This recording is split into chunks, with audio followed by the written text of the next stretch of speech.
I'm also here with my Commissioner Operations, Commissioner Lucy Burumbi. As St. John Ambulance, actually our theme is saving lives and serving humanity. At this point, I just want to thank the chairman of the Burn Society, Mr. Shaban Saidi, that is Dr. Saidi, esteemed colleagues from the National Disaster Management Unit. We as St. John's, we work very closely with the Kenya Police. We actually came from the Kenya Police when we started.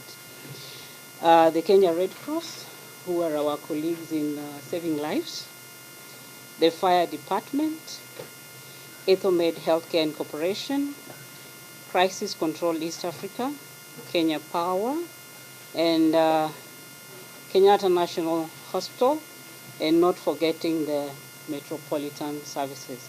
Good morning, everyone. Before I proceed, I want to give a personal story. In 2014, like everybody, you go to the office, then you get a call from your house help. Mtoto amechomeka.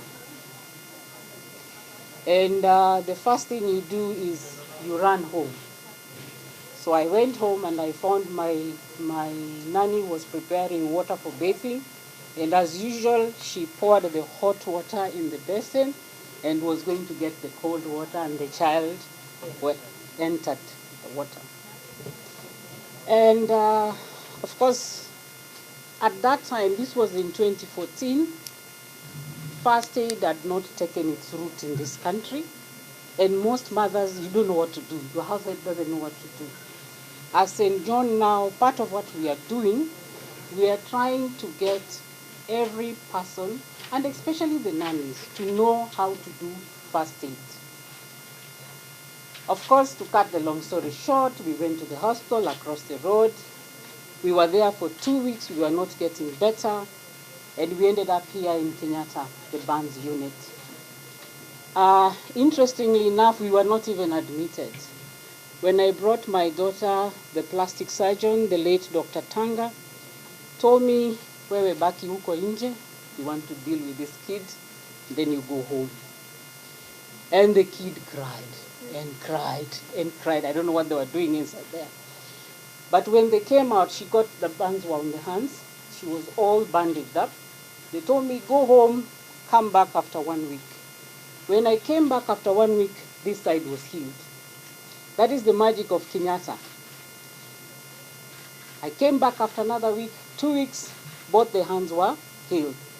So these are the issues that we are dealing with as mothers. And as first aiders in St. John, we also teach on managing fire disasters and being fire marshals. As St. John's, we are proud to have partnered with the Burn Society on the Fire Safety and Burns Awareness Week for the past few years, with statistics stating that one burn incident happens in every 60 seconds. This campaign is one of utmost importance. At St. John, our core business is first aid, with our mandate being fire responders.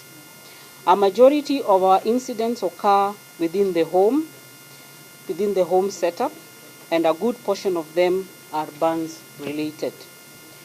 With COVID pandemic, having put a majority of households out of steady income, this has taken a huge toll on family dynamics and led to an increase in gender-based violence. The situation is no longer unique to only one gender, but both genders are affected. Unfortunately, whether in form of dry burns, scars, or even chemical burns, are the most common mediums through which gender-based violence is perpetuated. Ambulance calls that we receive at St. John's, with a majority of patients requiring hospital care. In gender-based violence, children are either a collateral victims or intended victims, and hence are part of the statistics when it comes to burns casualties. It is thus up to us to join forces and not only preach safe procedures when it comes to handling flammable items, but to also advocate for an end to gender-based violence. On the first item, St. John holds fire marshals training, where members of the public are invited to learn about fire safety. It is also important that St. John plays its part in the fight against gender-based violence by doing our best to raise awareness on the importance of building a society that is based on respect and consideration. This will assist in building stable family units. In other words, in the words of this year's theme, to Zingatia Usalama wa Jamii. Having had the privilege to listen to the burn survivors give testimonies on their experience, I can safely say that this campaign is both life-saving and life-changing. I would like to commend all the shareholders and members who have come together to make this a success and encourage them to keep up the good work. Asanteni sana. Here. We want to thank you very much. I am both a surgeon here at Kenyatta National Hospital. I work with the burns patient here at Kenyatta National Hospital for many years. And I have a passion to see that the issues of fire safety and burns prevention is spread, that information is spread to the public, because after working for so long, we realize that it's better to prevent the burns rather than treat them. So that is my passion, and that's why for a number of years now, I've been sharing what we dub as the Fire Safety and Burns Awareness Forum, where we have a group of stakeholders, including Kenyatta National Hospital, St. John's Ambulance, the Red Cross, very good sponsors, the Kenya Power Pension Fund, the Kenya Power and Lightning Company, the National Disaster Management, and many others. I may not be able to tabulate all of you. So I want to thank all our stakeholders, because without you, this would not be possible. And we could have tried to do this on our own, and actually the first burns awareness work we actually did it as the Burns Society of Kenya, of which I'm secretary. But since then, we have agreed to work with other stakeholders. I am not a fire warden and I am not a firefighter, but there are people who are firefighters and fire wardens and understand more about responding about the fires at the community level. So we really appreciate each and every effort that each one of us makes to make this come true.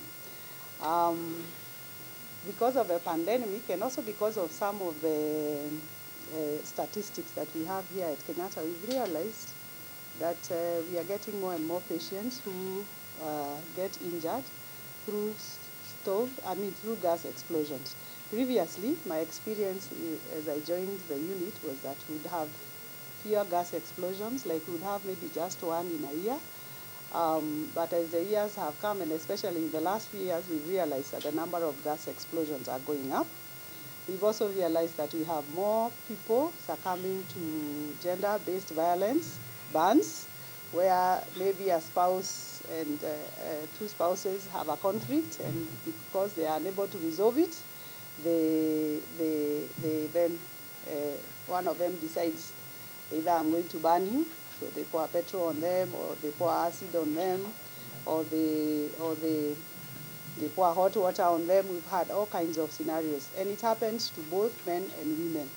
So even in our testimonials that you will hear today, they will factor along those lines.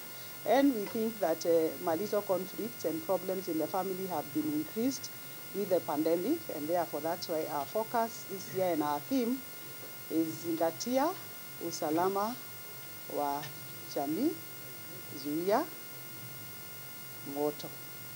So that is our theme for this year. So I think I want to just welcome you very much.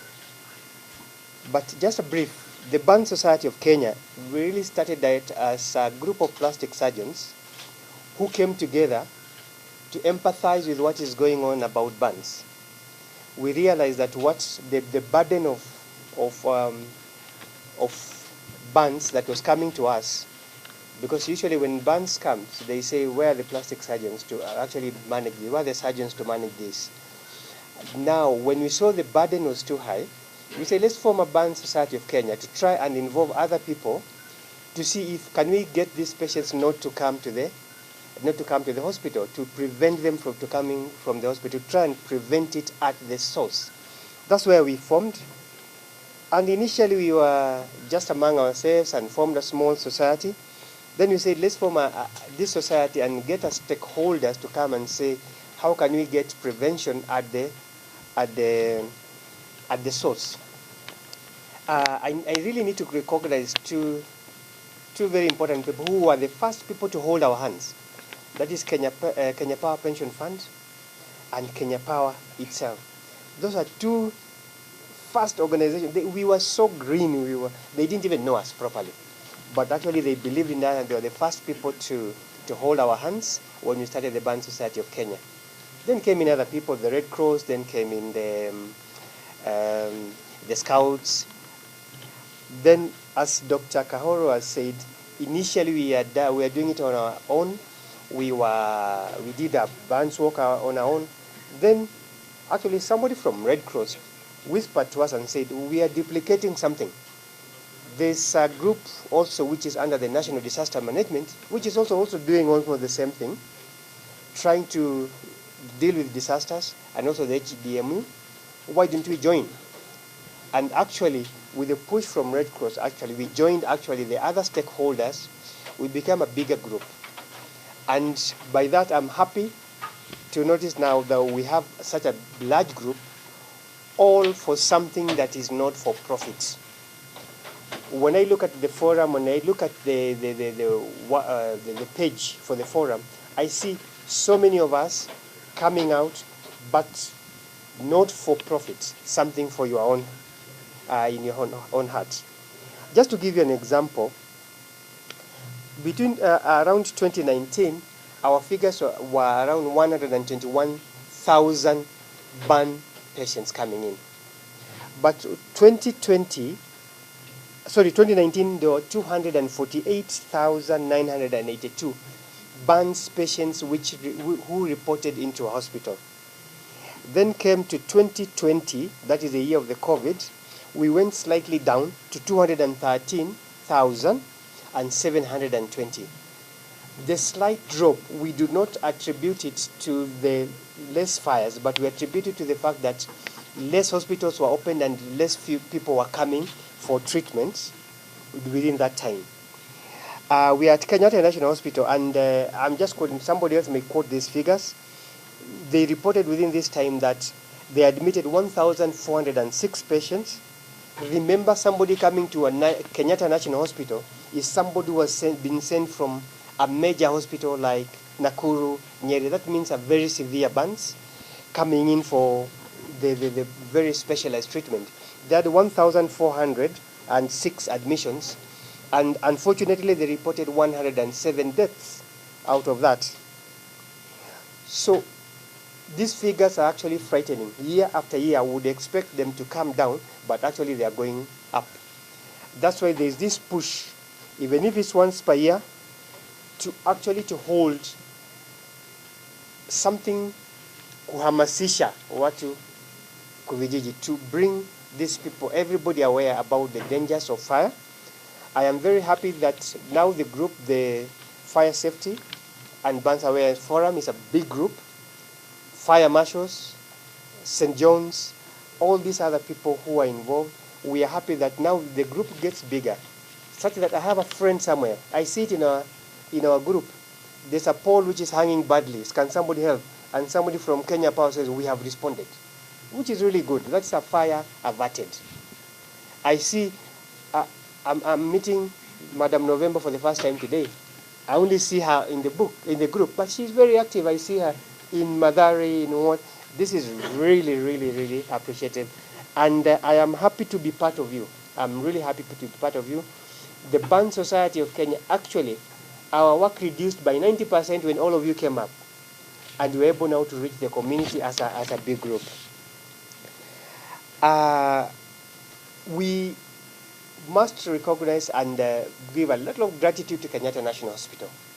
It has been our mother, and initially when we started everything else, we really relied on the backbone of Kenyatta National Hospital. They have been with us. They have sat with us. I wish to recognize Dr. Wabwire, sitting there quietly. He's the head of specialist service. He's a colleague of ours. But this is a gentleman I just called and he'll sort me out in Kenyatta National Hospital.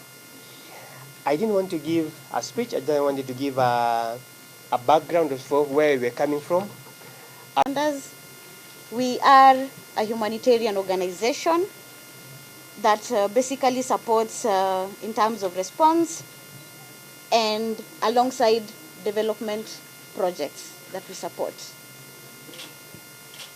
I am glad to see all of us here today from different agencies. And as the chairman said, when they began, they were just band society. It is important for us to adopt a multi-agency approach to this. We are able to pull our resources together and we are able to achieve more when we put our heads together. So as Kenya Red Cross, we are, our preposition is always there, as you know, and ours is to alleviate human suffering. And one of the key things that Kenya Red Cross has really embraced is to be able to build the capacity of the communities we work with and we work for. And this essentially targeting the major informal settlements of Nairobi. We have been able to do this by, one, making people to understand the risks. I know today we are talking about one particular hazard, but it's very important as different agencies, once in a while, maybe biannual, to be able to do a vulnerability capacity assessment, to understand the risks that the community are going through, to be able to design projects that are able to fit the needs of the community. And as you all know, in most of the informal settlements, one of the biggest issues we are struggling with is the fires. We may have reduced the number of fires, but the impact is still there. So we still have loss of lives and loss of property. Last night, I left Fafa Jericho at around midnight. Of course, we had a few agencies there. There's a team today that is offering PSS. So there's more just to offering first aid and responding to an incident, because we have the different phases in a response circle. So one of the things that I would urge us is to embrace capacity building in all the areas that we are working with, and to make the communities center of all our design of programs. As a society, one of our strategic goal is to have a community-centered approach, where the community themselves understand some of the issues that they are struggling with and are able to design programs. So we enable the communities, we give them a voice to be able to talk about what they do. One of the very passionate things that I like to talk about is the fact that Kenya Red Cross is now working with the youth and persons living with disability and the women to be able to empower them to understand how to respond to risks and hazards. So we keep saying that you empower a woman, you have empowered a society. So mine is to urge and to give you a call for that as we live here, we are all technocrats in this, but let's extend this knowledge to the people that we serve outside there. The other thing, quickly, just as I finish up, is innovative approaches to fighting fires. As a society, we managed to install fire sensors in one of the informal settlements in Viwandani, specifically in Makadara sub-county. And this has seen a big result in terms of decrease in number of fires. Because once the alarm is set out, then the fire brigade will get the message on time. Our emergency center will get the message on time. And we, the responders, will be able to respond on time. So as we live here today, and in line with the theme of today, please disseminate and share more about fire prevention. And specifically, the local resources that we use to fight fires. Thank you so much. Do a sensitization to the community. Our unit, National Disaster Management Unit, came into collaboration with other stakeholders way back in, I think, around 2017 or 18 there, that we joined hands together so that we minimize these cases of fire incidents. Yesterday, I want to thank all of you so much for what we did yesterday. In the campaign of yesterday work, it was very much good. We started very well, and I think we ended in good. Fire, as you all know, it is at the originator of funds. Fire has become the most dangerous occurrence within our country, and it's also becoming the most frequent or on daily basis. From the statistics given by Dr. Saidi, you can see it's quite a large number. 248,982 in 2019 is quite a very big number. If you can categorize them into some days or hours or months, you'll find it is occurring daily.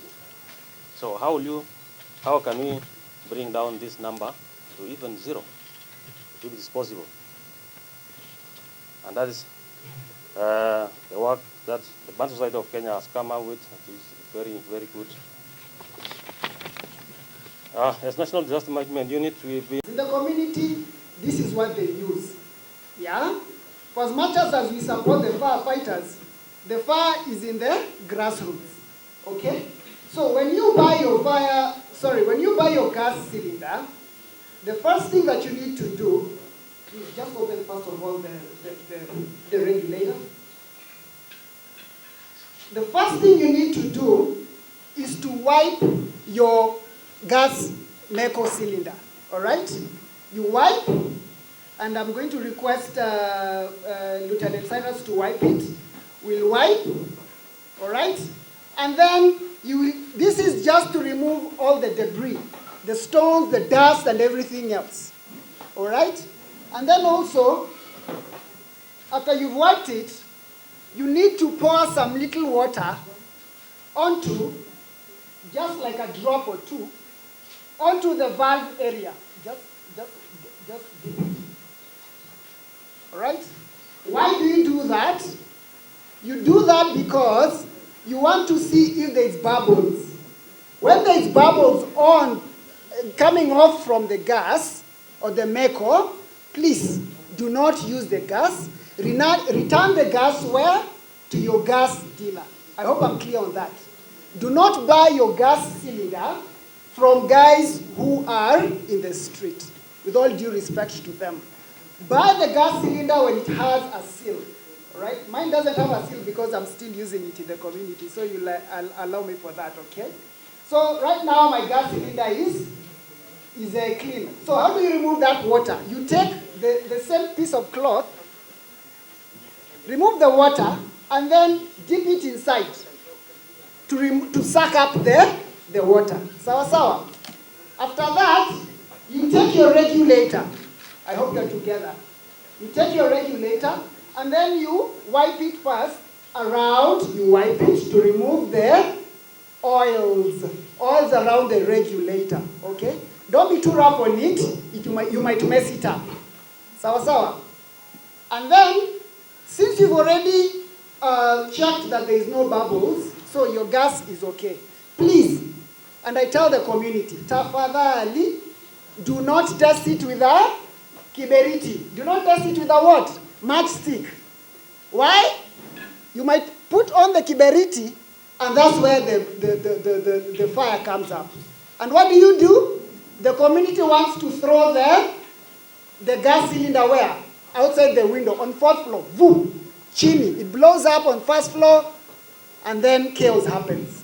Do not ever throw your gas cylinder outside. By the way, what I'm telling you, this is exactly what I do in the community. I call it fire evangelism. It's a term that I just came up with. It's not in the books. So, we have this regulator. Oh, before the regulator, before the pipe, there is this sufuria holder, saucepan holder. You also have to wipe it. You wipe it. Thank you, Lieutenant Cyrus. You're doing a good job. Yeah, you taught me well. You wipe kabisa vizuri, and then you place it on top of on the meko itself. Sawa sawa. So, that's about it for to make it clean. Now you have the right to put it on. All right? When you put it on, tafadhali, make sure that your windows and doors are open. Sawa sawa. Because why? The regulator might be faulty, isn't it? And when it is faulty, this is what you do. Number one, you remove the sufuria holder or the saucepan holder. You take a blanket. You remember what I was saying when we were on the street? You take a blanket, a normal blanket of your house, dip it in the water. You don't have to dip it. It's okay, Lieutenant. Dip it in water, and then after you dip it in water, you hold it in such a way that you hide your fingers. You don't want your fingers roasted. You hide your fingers on the blanket. But if you are capable, now for us, please buy this fire blanket. This fire blanket was donated by, on our last year Burns Forum, it was donated by Jubilee Insurance. This is actually also given by Ethnomed. We thank you for all that. So, you cover it. How do you cover it? You just cover it like that, over it, and then you come and a little bit hit it kidogo, all right? And then you switch off the regulator. Are you getting the whole thing? You switch off the regulator. After switching off the regulator, open the regulator when still the blanket is there. You get it? Yeah? You get it? And then after that, it gets out. After it gets out, you're good to go. There's no danger for you. All right? Now, number one, when your gas cylinder has caught fire, please do not throw your gas cylinder off the window. All right? Number two, do not put water onto your gas cylinder or cooker. You get? Because there's nothing that will do. There's zero, nothing that will do. If you have because it's in the community, what you need to do is to take sand, soil, or anything, throw it onto the gas cooker or the gas cylinder. Tuko pamoja? Oh, sorry, my mind is switching as if I'm in the community. Tuko pamoja. Yeah? So, that's about it. Please, Lieutenant, kindly hold for me here. Now, if you are having a gas cooker, let's be honest. Who last checked their pipe? You did? Wow, I usually give money. But my wallet, sorry, you'll excuse me for now. Every who of mine and there's an answer I usually give money. By the way, apart from my boss, Mr. Mwai, who has the fire brigade number? Let's be honest. It's okay, don't worry. Oh, you do? Apart from you. Okay. Those are fire prevention officers. That's why they have. Yeah? I also give money for the who has the fire brigade number. Yeah? Anyway, the lesson is on. Please take these 5 brigade numbers I talk. Remove your phones. 020, I'm actually finishing. 020, don't worry, it's okay, we are in class. 020, 22, another 22, 181. If you call that, the Nairobi Fire Brigade will come.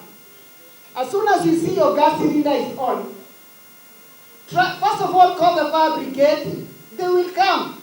Don't worry, until the bill will come to you. The bill will not come to you. Am I saying the truth, Mr. White, sir? If the fire is out, no charges. No charges. Yeah? Even on residential and everything, in the slums, there's 0 charges. You understand? 0 charges. All right? But also ensure if you have your businesses, you have that 4,000 bulb license. Am I right, sir? Yeah.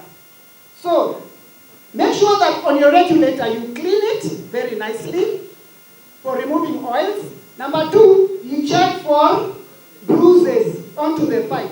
If you see bruises, please replace it. It's only one. It costed me, how much did it cost, Lieutenant? 100 bob for this. Come on, to save so many millions and lives, right?